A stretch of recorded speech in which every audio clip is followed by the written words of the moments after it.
Qué lindo tiempo aquí en la iglesia, como dice el pastor Julio, el primer día de la semana consagrado al Señor, y si las primicias son consagradas, toda la ofrenda es santa, hermano. Así que si tenemos la semana dedicada al Señor, empezando por el domingo, toda la semana es bendecida, amén. Bueno, quiero saludarles a nombre de la Asociación Internacional de Escuelas Cristianas, AXI, que es el ministerio que represento aquí en Perú. Esta asociación representa más de 24,000 colegios cristianos en todo el mundo, 5 continentes, 100 países, miles de maestros, millones de estudiantes que son bendecidos, alcanzados, ministrados a través del trabajo de la asociación. Estamos aquí en Trujillo con motivo de una conferencia para educadores que hemos tenido el día de ayer, que se llamaba Educando como Dios manda. Y bueno, los pastores Julio y Sandra tuvieron a bien invitarme a compartir con ustedes. Yo me siento muy honrado y muy feliz y espero que usted hoy día pueda aprender también del Señor. Amén. Entonces, por favor, abra su Biblia o prenda su celular como usted guste en Hechos capítulo 7. Hechos capítulo 7, versículos del 17 hasta el 31. Hechos capítulo 7, versículos 17 al 31. Antiguamente en las iglesias ponían un letrero que decía apague su celular, ¿no? ¿Se acuerdan o no? ¿O usted no iba a la iglesia en esa época todavía? Ahora ya no dicen apague su celular, dice silencie su celular. Porque saben que muchos tenemos la Biblia en el celular. Eso sí, si le sorprendo que usted está facebookeando o está whatsappeando, yo tengo acá un par de vasos de agua que no es para que yo los beba, sino para darle un vasazo a usted si se atreve a hacer eso mientras que estamos predicando la palabra. ¿Estamos listos? Hechos capítulo 7, 17 en adelante. Dice, pero cuando se acercaba el tiempo de la promesa que Dios había jurado a Abraham, el pueblo creció y se multiplicó en Egipto, hasta que se levantó en Egipto otro rey que no conocía a José. Este rey, usando de astucia con nuestro pueblo, maltrató a nuestros padres, a fin de que expusiesen a la muerte a sus niños para que no se propagasen. En aquel mismo tiempo nació Moisés, y fue agradable a Dios, y fue criado 3 meses en casa de su padre.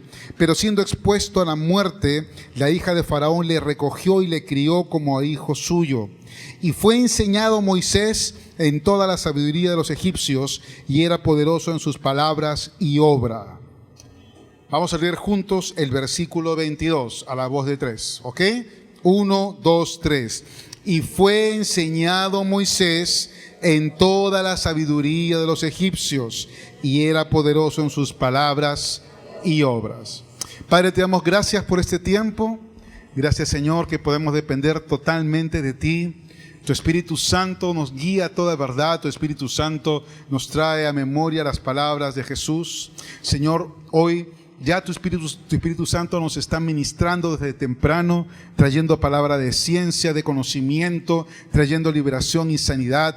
Y hoy también queremos que tu Espíritu Santo, Señor, siempre poderosamente en nosotros la semilla de verdad, que traiga fruto apacible para nuestras vidas, que traiga, Señor, ese fruto al 100%, Señor, que transforma vidas, familias, sociedades y naciones. Estamos ansiosos de escucharte hablar en esta mañana, en el nombre de Jesús. Amén y amén. Me gusta enseñar un saludo cada vez que predico en alguna iglesia. Dios me ha permitido hacerlo en varias iglesias. Dígale al hermano que está a su lado esta mañana, dígale así: ya no voy a ser el mismo.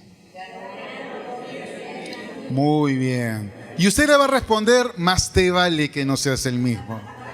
Cuidadito con que seas el mismo. ¿Ya? ¿Y eso por qué? Porque la Biblia dice que tenemos que ser hacedores y no oidores de la palabra. Entonces, no podemos ser los mismos después de escuchar la palabra de Dios. Moisés es uno de esos personajes de la Biblia que a lo largo de cientos o miles de años han inspirado a los lectores, han inspirado a artistas, han inspirado a pensadores, aún a políticos. La película Los 10 Mandamientos de Cecil B. DeMille, que fue filmada ya en los años 50, hasta el día de hoy está considerada como la película más grandiosa jamás filmada. Inclusive sobre Titanic, porque Titanic, aunque fue una película mucho más cara, empleó mucho cine digital, muchos efectos digitales, ¿verdad? En cambio, 10 Mandamientos no. en los 10 mandamientos todos los extras son reales, todos los escenarios son reales. Entonces, 10 mandamientos es una película inspirada en la historia de Moisés, por ejemplo, que revolucionó la forma de hacer el cine. José Gabriel Condorcanqui Tupac Amaru, el único indígena que se levantó en una revolución netamente indígena contra el poder español, lo hizo después de leer el Éxodo. Él era un indio educado, era un cacique, él sabía leer y escribir, y después de leer la historia de Moisés liberando a Israel, él fue inspirado para hacer lo mismo por los indios. Lamentablemente, él era idólatra, y cuando ya habían cercado el Cusco para tomar el Cusco y derrocar al poder español en el sur de la colonia hispana, que era el Perú en aquella época, coincidió con el tiempo de luna llena, y los indios festejaron 7 días a la luna llena y le dieron tiempo a los españoles para reagruparse y vencerlos, ¿verdad? Y hoy día yo sé que muchos, bueno, espero que aquí no, pero en muchas familias se han vuelto muy bíblicos, ¿no? Dicen, pastor, yo no puedo orar a las 10 de la noche porque en ese tiempo estoy aprendiendo la Biblia. Oh, qué bueno, hermano. ¿Y qué estás estudiando? Estoy viendo los 10 mandamientos en Canal 2. Eso es una novela, hermano, no tiene nada que ver con la Biblia. Pero bueno, aún digamos hasta las telenovelas se inspiran en Moisés. Y es que Moisés es ese personaje, ¿verdad?, que nos habla de un niño que nace en medio de un gran genocidio. Él nace en medio de una matanza masiva de infantes. Es puesto, digamos, a salvo de una manera milagrosa. Crece en la corte del rey más poderoso de la tierra, el faraón. Y llegado a cierta edad, él se revela ante sus hermanos los hebreos como el aparente mejor candidato para ser el príncipe liberador, pero tiene que huir y se pasa los próximos 40 años de su vida en un desierto apacentando ganado, apacentando cabras. No sé si alguno de ustedes ha visto alguna vez a un pastor de ganado, de cabras, de ovejas, de vacas, pero nunca se ve un pastor en un desierto, ¿verdad? El desierto no es un lugar para apacentar nada, pero a Moisés le tocó hacer eso. Y esa es la historia de Moisés. Pero en la historia de Moisés vemos que se desarrolla un conflicto que hoy en día se está dando mucho en la vida de nuestros hijos. Moisés creció en medio de 2 culturas. Moisés creció en medio de 2 mundos marcadamente diferentes. Moisés creció entre la cultura egipcia y la cultura hebrea. Creció entre el mundo egipcio y el mundo hebreo. Y esos mundos eran radicalmente opuestos. Y eso es lo que ocurre con nuestros hijos. Nuestros hijos están creciendo en medio de 2 culturas que se contraponen. La cultura del mundo, la cultura, ¿verdad?, totalmente materialista, la cultura humanista que está centrado en el hombre, en el niño, la cultura que hoy nos lleva a satisfacer todos nuestros deseos y caprichos, la cultura que nos dice a los padres que los padres tenemos que darle a nuestros hijos todo lo mejor, ¿verdad? Y darle lo mejor muchas veces significa darle lo que tenemos y aún lo que no tenemos, y nos endeudamos por eso y hacemos cosa y media por eso, versus una cultura, la cultura del cristianismo, la fe cristiana, la enseñanza bíblica, que nos dice que el centro de toda la vida debe ser Cristo. Y más que buscar proyectos personales para nosotros y nuestros hijos, deberíamos estar enfocados en buscar la voluntad de Dios para nosotros y nuestros hijos. ¿Cuántos dicen amén?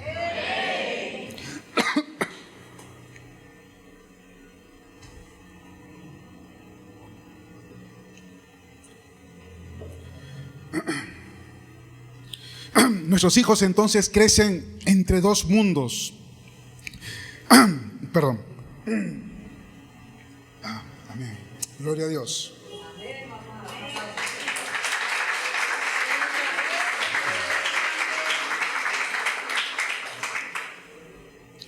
Nuestros hijos crecen entre 2 mundos que se contraponen, que están luchando entre sí. Y estos 2 mundos están batallando constantemente por el corazón y la mente de ellos, de su voluntad.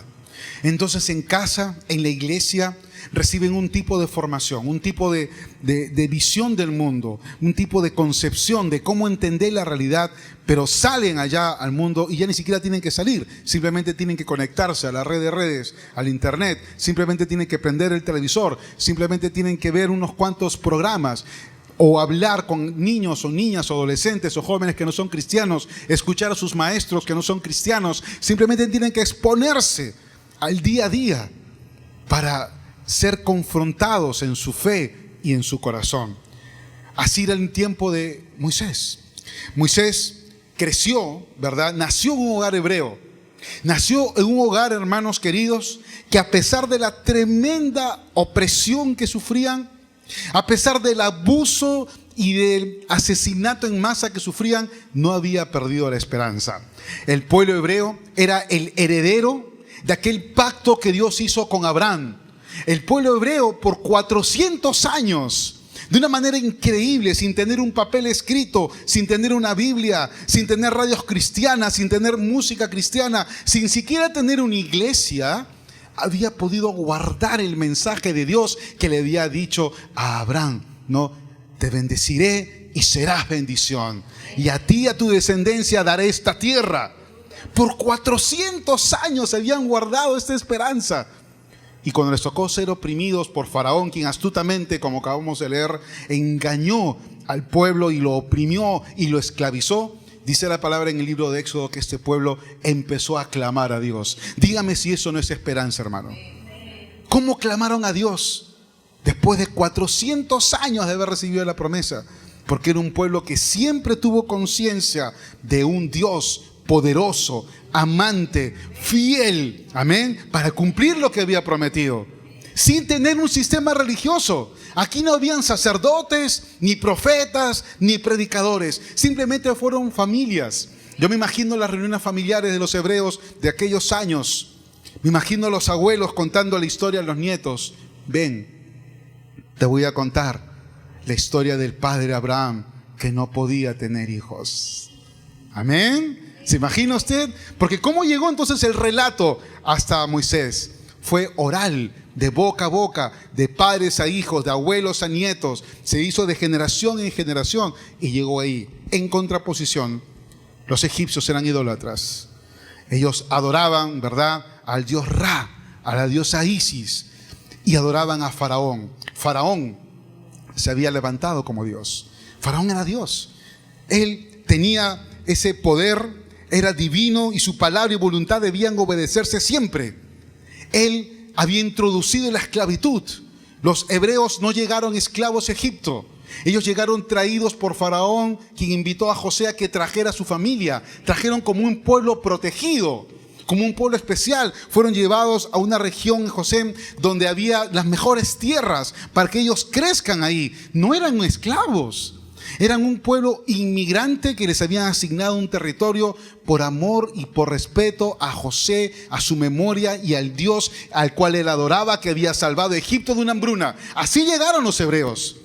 Pero pasaron 4 siglos y surgió un faraón que tuvo miedo. Y como él era Dios, entre comillas, como su palabra era divina, decidió esclavizar a los hebreos y los volvió esclavos. Y no solo los volvió esclavos, fue cruel con los esclavos. Entonces, mientras que los egipcios creían en un Dios terrenal, en un Dios cruel, ¿verdad?, en un Dios capaz de asesinar niños, los hebreos creían en un Dios poderoso, fiel, amoroso, que los había escogido, que les había dado un propósito, que les había prometido una tierra que fluye leche y miel, que tenía grandes ideales y deseos para ellos. Eran 2 pueblos totalmente enfrentados. Mientras que los egipcios creían que ellos estaban llamados a dominar el mundo, los hebreos creían que ellos estaban llamados a ser bendición para todas las familias de la tierra. ¿Me dejo entender, hermano? Lo mismo pasa con nuestros hijos. Usted y yo, nuestros hijos, les enseñamos principios de pureza, de santidad, de amor a Dios, de temor a Dios. Pero cuando salen a la escuela, salen a la universidad, salen a relacionarse con el mundo, encuentran un mensaje totalmente opuesto. Un mensaje de libertinaje, un mensaje de verdad, de inmoralidad como algo bueno. Todos los referentes deportivos, artísticos, del mundo de las comunicaciones, todos practican inmoralidad abiertamente a grados de perversidad que cada vez se vuelven más inimaginables. Es en el mundo en el que creció Moisés. Moisés, dice la Biblia, fue puesto por su madre en una canastilla ahí en el río Nilo, rescatado por hija de Faraón, y en el versículo que acabamos de leer, en el versículo 21 y 22, nos dice que la hija de Faraón lo recogió como hijo suyo y lo crió. ¿Y cómo crió esta hija de Faraón a Moisés? Dice que Moisés fue, ¿qué dice? Mire la palabra que está ahí. ¿Qué fue Moisés? Enseñado, fue educado, fue discipulado, fue criado, fue formado. ¿En qué? En toda la sabiduría ¿de quién? De los egipcios. De los egipcios. ¿Y saben qué, queridos papis, mamis? Cuando nosotros enviamos a nuestros hijos al sistema educativo de este país, los estamos enviando que sean educados en la sabiduría de los egipcios. Cuando nuestros hijos son expuestos a las clases, por ejemplo, de educación sexual, cuando son expuestos a la clase de historia, por decirles algo para no irnos al extremo, y decir, porque mucha gente dice, los evangélicos tienen tema, los cristianos con el tema de la sexualidad. Ok, hablemos de algo más inicuo, entre comillas, ok, hablemos de la historia. Cuando nos enseñaron a nosotros, a nuestros niños, por ejemplo, que el hombre primitivo salió, ¿verdad?, del primate, que llegó a evolucionar y salió el Homo sapiens, pero el Homo sapiens, ¿cómo se comunicaban los Homo sapiens? ¿No es cierto? Con señales, ¿no? Entonces un día el Homo sapiens estaba con su garrote caminando por ahí y cayó un rayo del cielo, ¿no?, una tormenta, y encendió un árbol y descubrió el fuego, ¿verdad? Eso es lo que nos dice la historia. Y volvió con ese fuego a la caverna donde estaba la mujer, ¿no? Y prendieron el fuego y así todo. Luego alguien dijo la primera palabra y alguien cazó un animal y el hombre de pronto se cayó una semilla y descubrió que la semilla brotaba y fue descubriendo la agricultura y la ganadería y el fuego y el lenguaje. Pero cuando usted lee Génesis, capítulo 4, después de la caída, el hombre que sale del huerto del Edén por la caída, hablaba. ¿Amén? Se comunicaba. Tenía un concepto de Dios. En el Edén el hombre aprendió a labrar la tierra. Caín era ganadero. Tenían un sistema familiar, tenían un sistema social. 2 generaciones después de Caín, su nieto Enoc funda una ciudad. Hermano, el hombre de Génesis 4 es un hombre que conoce el fuego, conoce la agricultura, conoce la ganadería, tiene lenguaje, tiene religión, se viste, tiene familia. Es un hombre totalmente preparado para dominar la tierra, porque fue así como Dios creó al ser humano. Amén. Pero la historia que nos enseñan en la escuela no dice eso. La historia que nos enseñan en la escuela nos habla de un hombre que evolucionó y descubrió todo por sí mismo. Pastor, pero ¿qué tiene de malo eso? Tiene todo de malo, porque entonces estamos hablando de un hombre, ¿verdad?, que no es imagen y semejanza de Dios. Es un hombre que es un accidente del azar de la historia, es un accidente que ocurrió en el mundo. Entonces el ser humano se empieza a concebir a sí mismo, no como la criatura hecha imagen y semejanza de Dios, objeto del amor de Dios, sino simplemente como un animal que desarrolló diferente. Entonces nuestros hijos dejan de verse a sí mismos como imagen y semejanza de Dios y empiezan a aceptar y empiezan a verse a sí mismos como el mundo les dice que son. Entonces el mundo plantea sus paradigmas de belleza, de bondad y de verdad. Un día estaba yo en Juliaca, estaba en Puno, entre Puno y Juliaca, había ido a ministrar por allá, estaba en la carretera y veo un letrero así inmenso en medio de la carretera, esos paneles publicitarios, y estaba Valeria Massa allí. ¿Ubican a Valeria Massa? Esta modelo argentina, ¿no? Toda ella muy blanca, muy delgada, muy rubia, ojos celestes, ¿no? Invitando a las mujeres de Juliaca y Puno a comprar la ropa que ella usa para verse como ella. Entonces una mira y se dice, ¿qué hace esta mujer en un lugar donde las mujeres son hermosas de otra forma? Pero es que el mundo nos quiere imponer una imagen del ser humano que no coincide con la imagen de la Biblia. Y nos preparan desde la escuela, desde la visión del hombre a través de una historia atea donde Dios no está, para poder imponernos modelos y moldes de consumo finalmente, para dominarnos por medio de las finanzas. Porque entonces las mujeres y los hombres, ¿no? Yo un día fui a almorzar a un mall, estaba subiendo las escaleras y me encuentro con una figura así de 1,90 m de Christian Meyer. Entonces yo lo vi y dije, wow, este hombre parece mi hijo, tiene mi edad, pero se le ve tan joven y tan regio y todo. Entonces, claro, uno se mira a sí mismo y no luce como Christian Meyer, luce mejor. Amén. Pero ellos te quieren imponer eso, para que compres la casaca de Christian Meyer, los zapatos de Christian Meyer, las medias de Christian Meyer, te endeudes toda tu vida con una tarjeta de crédito y termines esclavo de esas finanzas. Pero ¿cómo es que yo llegué a esa conclusión? Porque yo en la escuela no fui enseñado a verme como imagen de Dios, sino como un primate que descubrió el lenguaje, la agricultura y las ciencias. Esa es la cultura que quiere educar a nuestros hijos. Esa es la sabiduría del mundo en la cual somos educados. Y con nosotros como padres cristianos estamos llamados a percibir esto y a revelarnos. Moisés fue criado en la sabiduría de los egipcios. Los egipcios eran una sociedad tan avanzada para su época. Ellos tenían gran conocimiento de las ciencias. Por ejemplo, tenían clarísimo el concepto de la raíz cuadrada, de la raíz cúbica, de la geometría, de la ingeniería. Hacían unas obras de construcción impresionantes. Moisés fue un príncipe guerrero. Algunos historiadores lo identifican como el príncipe que lideró la guerra de Egipto contra Etiopía. Moisés era un príncipe egipcio total. Él se movió, fue criado en los modelos culturales, educativos, familiares, religiosos y de valores de Egipto. Oh, pastor, ¿pero no fue acaso Moisés ese gran liberador de Israel? Pero miren cómo llegó ese momento. Versículo 23. Cuando hubo cumplido la edad de 40 años, le vino al corazón el visitar a sus hermanos, los hijos de Israel. Y al ver a uno que era maltratado, lo defendió e hiriendo al egipcio vengó al oprimido.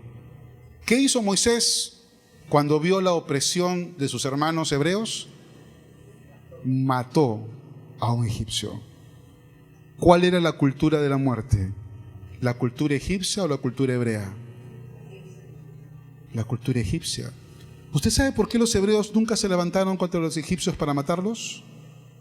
No porque eran cobardes, no porque no pudieran hacerlo, es porque ellos creían en Dios y ellos esperaban su salvación de Dios. Por eso no se levantaron contra los egipcios, porque pudieron haberlo hecho, eran millones, pero ellos tenían la esperanza y la confianza de que Dios los iba a liberar.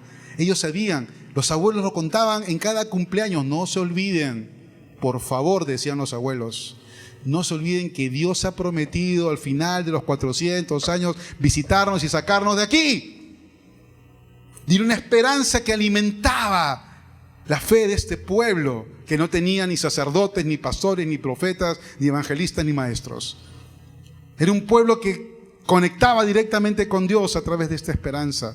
Pero Moisés no se condujo como un hebreo, se condujo como un egipcio, porque esa era su formación, porque esa era su crianza, porque esa era su educación, querido hermano y hermana, y mató a un egipcio. Nuestros hijos, cuando llegan a cierta edad, uno comienza a ver en ellos comportamientos extraños. Comienza a ver en ellos que se portan como mundanos. Nuestros jóvenes, ¿verdad?, tienen patrones de conducta como la de cualquier otro joven. Yo respeto mucho todos los dones, todos los ministerios, pero a veces cuando escucho música cristiana, veo los videos que pasan en la televisión de música cristiana y digo, ¿dónde está la diferencia? O sea, escucho música cristiana y yo puedo poner Radio Planeta y es lo mismo. ¿Dónde está la creatividad de los creyentes de crear otras cosas con la música? ¿Por qué nosotros seguimos los mismos patrones? Si está de moda el reggaetón, hacemos reggaetón cristiano. Si está de moda la salsa, hacemos salsa cristiana. Y siempre estamos detrás de la moda del tiempo. ¿Por qué los creyentes no somos capaces de proponer nosotros un género musical, un estilo de música marcadamente diferente, como lo hicieron, por ejemplo, los americanos, las iglesias de los Estados Unidos de finales del siglo XIX, inicio del siglo XX, algo que llamaron gospel? El gospel no existía. El gospel fue un tipo de música que se creó en la iglesia. ¿Me están escuchando, hermanos? ¿O están pensando en el ceviche del medio? No, ¿verdad? Esto es tan importante porque la historia de Moisés nos revela que debido a la educación, Porque Moisés fue educado, fue enseñado, fue formado, fue criado en la sabiduría de los egipcios. Debido a la educación que recibimos nosotros en la sabiduría del mundo, tendemos finalmente en algún momento de nuestras vidas a hacer las cosas como los mundanos. Pasó con Moisés. Moisés mató, asesinó a un egipcio porque así había sido criado, educado, enseñado a resolver los problemas. Amén. Entonces pasa con nuestros hijos, pasa con nosotros. Terminamos haciendo las cosas a la manera del mundo. Comentaba con el pastor Julio, la pastora Sandra en la mañana viniendo, que yo estoy hospedado en la casa de mi hermana. Mi hermana es una mujer joven, tiene 25 años o 26, casada hace 4 años. Su esposo tiene muy buenos trabajos y acaban de comprar un lindo departamento que van a pagar por los próximos 20 años. Entonces yo le decía a los pastores, yo estoy pensando también en comprar una casa, pero no tengo claro si meterme en un crédito hipotecario porque estoy orando y yo quiero estar seguro que lo que voy a hacer es la voluntad de Dios. Yo todos los meses recibo cartas de los bancos. Señor, mire, tiene este crédito, tanto, mire, compre la casa, mire, usted califica. Yo sé que califico para un crédito, soy consciente de eso. Tengo los ingresos, tengo el récord crediticio, tengo los ahorros para hacerlo, pero ¿saben qué no tengo? La luz verde de Dios. ¿No es importante para usted eso? No dijo mucho amén, ¿ah?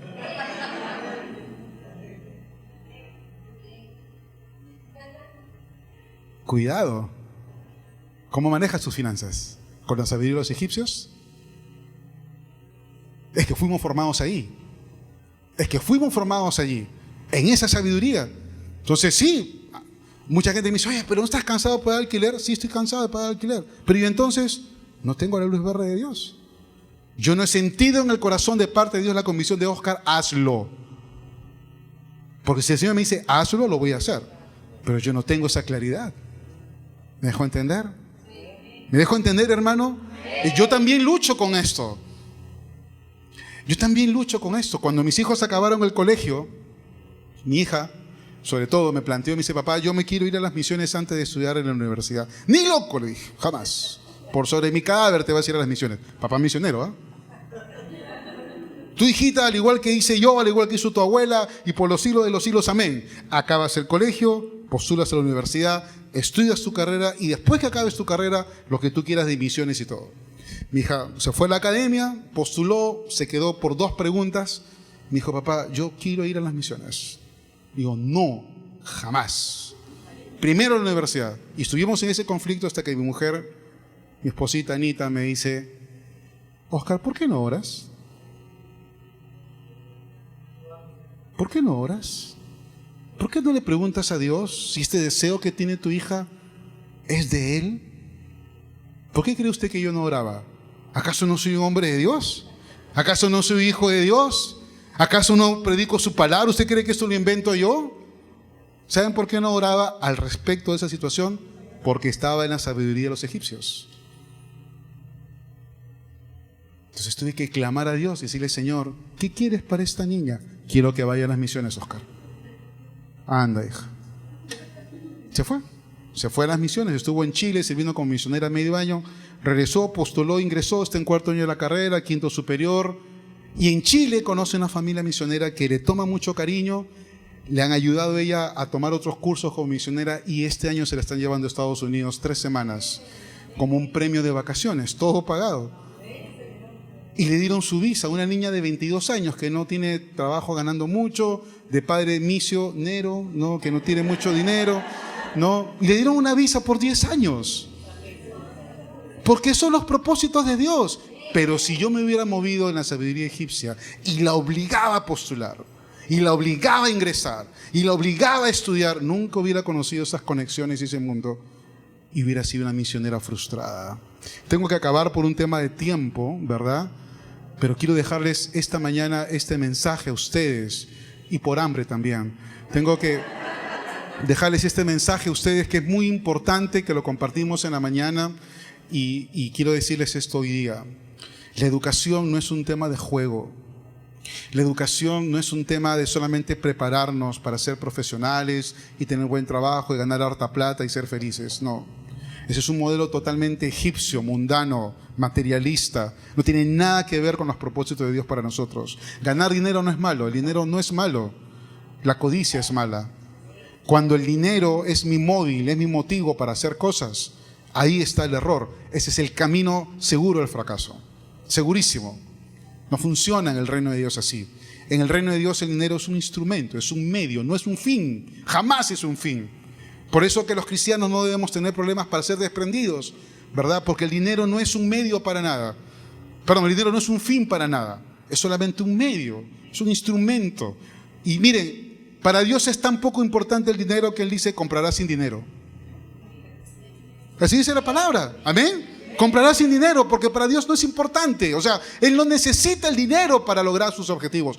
Pero sí usa el dinero en nuestras vidas para probar nuestra fe, para probar nuestra fidelidad, para revelarnos el estado de nuestro corazón. Entonces, si tú estás educando hijos y estás invirtiendo en educación y endeudándote y haciéndote un montón de cosas para que sea un gran profesional y ni siquiera has doblado tus rodillas para preguntarle a Dios, Señor, ¿tú quieres ese colegio para mi hijo? Señor, ¿tú quieres esa carrera para mi hija? Señor, ¿ese es el tiempo que mis hijos vayan a la universidad? ¿O es el tiempo que se tomen una experiencia misionera en algún lugar? ¿O es el tiempo que se consagren en la iglesia y trabajen como voluntarios un año en la iglesia? Nuevamente, creo que estoy hablando de una congregación de egipcios, porque nadie dijo amén. Solo la pastora. ¿Se dio cuenta cómo nos quedamos? Este pastor, ¿quién lo trajo? Dios mío. Lléveselo, pastor, tíralo a Huanchaco, pero ahí al fondo para que no salga. Esa es la sabiduría de los egipcios. Es la sabiduría que nos domina, hermanos. ¿Y saben qué? Dios quiere traer una renovación a su iglesia. ¿Cuántos dicen amén? Dios quiere traer una renovación a esta nación. Pero ¿sabe cuál va a ser el origen de esa renovación? Un avivamiento. Una visitación del Espíritu Santo tan poderosa que quebrante, rompa, destruya esas fortalezas, esa sabiduría egipcia que domina nuestros corazones, domina nuestras decisiones y no nos deja ir en pos del propósito de Dios. ¿Saben qué? Yo sé que esto que he visto hoy día, los milagros, los testimonios, la presencia hermosa, lo tengo que decir, la presencia hermosa del Espíritu Santo. Yo estuve en la mañana aquí. Yo sé que eso pasa aquí con ustedes todos los domingos, ¿no es cierto? Y de repente, es como cuando uno come rico todos los días, ¿no? Cuando uno come rico todos los días, o como me contaba el pastor Julio, tomó café colombiano 10 años y se acostumbró. Se levantaba en la mañana, se hizo su cafecito y tomaba. Pero cuando se vino a Perú y tomó Quirma, ¡ah! ¿Qué es esto?, dijo el pastor.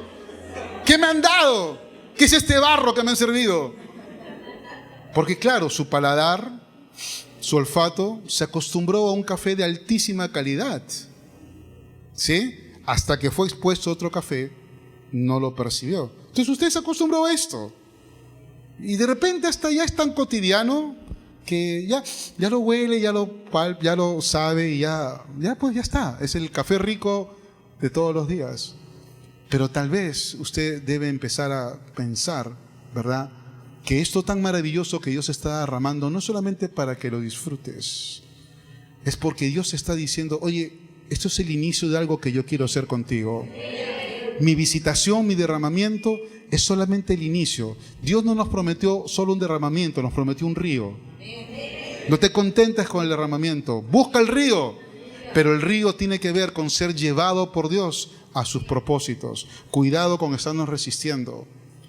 Como dice una antigua canción que escuchaba una vez, dice, dime por qué las rocas en el mar no saben navegar.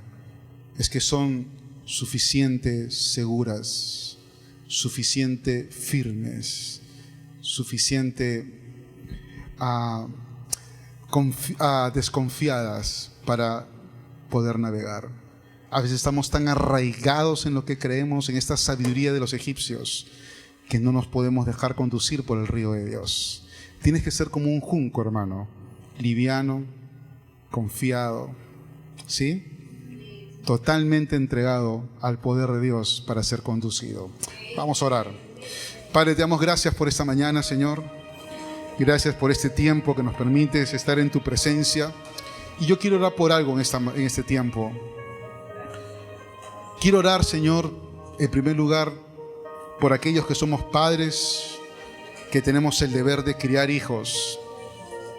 Y queremos pedirte perdón porque no hemos sido conscientes que hemos sido criados, educados, enseñados en la sabiduría de los egipcios. Y nos hemos movido en esos moldes en nuestras vidas, en la familia, en las finanzas, en la profesión, en las decisiones que hemos tomado. Y lo que es peor, Señor, hemos también, si no directamente, hemos permitido que nuestros hijos sean formados, criados y educados en sabiduría de los egipcios. Pero, Señor, esta mañana queremos pedirte perdón por esto. Y queremos pedirte algo, Señor. Queremos pedirte lo que pasó con Moisés. Moisés, después de asesinar al egipcio, tuvo que huir. Y él pensó que todo se había acabado para él. Pero de pronto en una zarza escuchó tu voz. Y queremos pedirte ese encuentro, Señor. La zarza es un árbol seco que no sirve para nada, pero que se hizo especial porque tu presencia se encendió en la zarza, Señor. Y tu presencia hizo que esa zarza sea especial. Esta mañana queremos, Señor, pedirte que ese encuentro que hemos tenido con tu fuego hoy día sea un encuentro que nos marque, Señor. Que empiece en nosotros un cambio, una transformación en la sabiduría nuestra. En el nombre de Jesús queremos renunciar a la sabiduría de los egipcios. Queremos renunciar a la sabiduría de los mundanos, a esa cultura de muerte, de consumismo, de manipulación, de abuso, de violencia que domina nuestro país, Señor.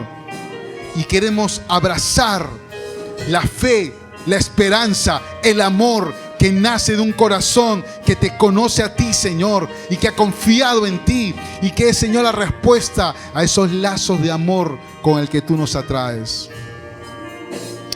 Y en segundo lugar, Señor, aquellos que no son padres, queremos orar con los jóvenes que aún no se han casado, que aún no han formado familia o que aún no han podido tener hijos.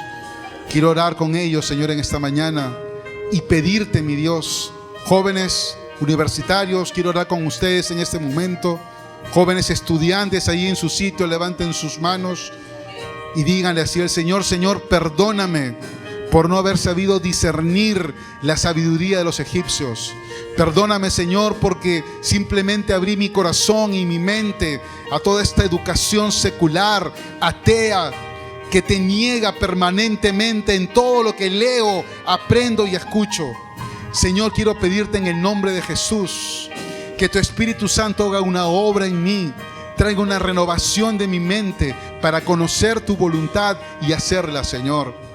Padre, quiero hacer tu voluntad, quiero ser una ofrenda para ti agradable. No quiero moverme más en la sabiduría de los egipcios. Gracias, Señor, tú levantas esta iglesia maravillosa como esa zarza ardiente, aleluya, donde podemos encontrarnos contigo, Señor, y ser transformados y liberados de toda influencia del mundo, de toda sabiduría del mundo, de todo pensamiento o filosofía del mundo que nos ha esclavizado y nos ha dominado. Gracias, Señor. Te alabo y te bendigo en el nombre de Jesús. Amén. Amén. Dios los bendiga, hermanos queridos. Gracias, pastor.